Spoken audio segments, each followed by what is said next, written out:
Welcome to the Short Funk Podcast. I'm Tom Barbalet, and today, embracing chaos. I feel myself periodically in circumstances where I feel like I'm in a whirlwind. Day after day, occasionally I'll find myself in these circumstances, maybe 1 to 3 times a week, in more extreme versions of this, and I often wonder how I actually survive over long periods of time. It's something that I seem to optimize for. I seem to be able to survive. I seem to be able to get myself out of certain circumstances. But honestly, in the long term, I don't know if this is how one should live one's life.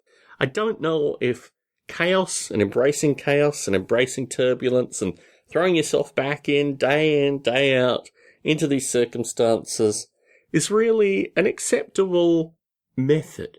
If one were to write a journal or an autobiography or any of these kind of literary forms, the chaos within the day-to-day doesn't tend to play out too well. You think of military generals, politicians, these kind of folk, they tend to have direct purpose and move through it in general. It's also the benefit of looking at something after the fact and trying to make oneself as best as possible in the circumstances.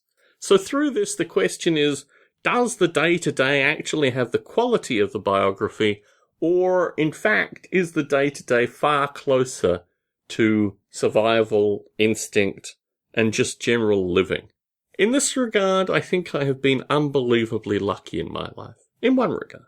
Certainly optimized, associated with being in an environment that enables a wide variety of intellectual problems to be thrust at me at various times and various points.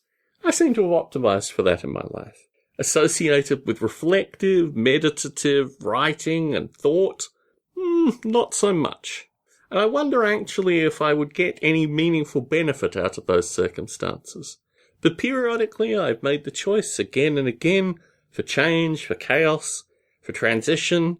But I'm starting to wonder if that is just all there is to life. Or if eventually I will reach a plateau where things kind of calm down a little, settle down a bit more, and I'll be able to actually consider certain things rather than kind of tag them on to my general workaday life.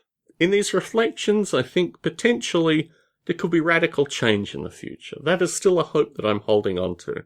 That through certain circumstances, things will change, and I will be in an environment which is a clear elevation of where I am currently. Also, based on this kind of chaos and change and all these elements, I don't spend enough time appreciating things. I've recorded short funks about this previously, but I want to say that ideally I would spend more time appreciating things and less time surviving through things. So if one were to generate a list of these ideas, if one were to scale them from, most important to least important, I think the chaos is indicative of this priority being out of order. And I'll record future short funks periodically associated with my thinking on this particular topic. Tom Barbalet in San Jose, signing out.